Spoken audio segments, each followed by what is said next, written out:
अरे बात उर्ली में लगा दो एक में बस। अरे पापा जी इतने भी नहीं ड्रा करते।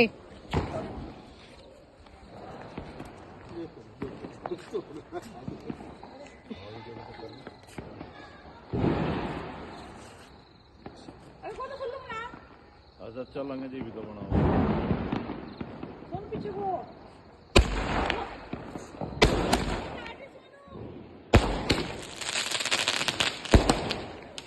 क्यों हैरान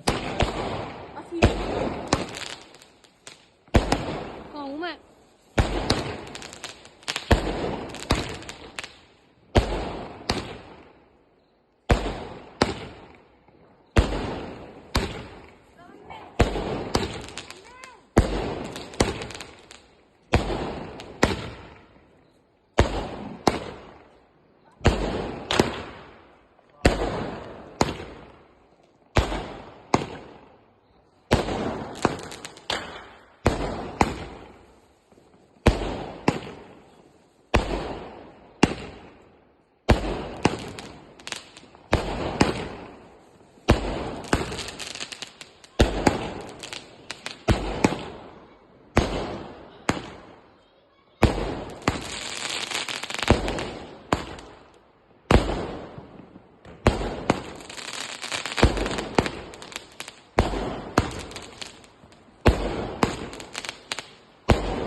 दो मिनटों में चलते चलते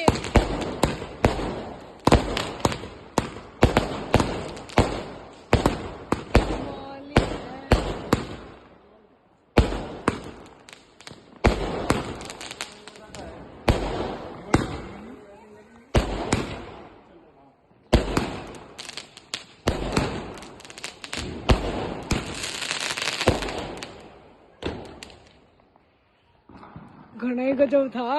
यूं लगा मतलब सबका बढ़िया है नहीं।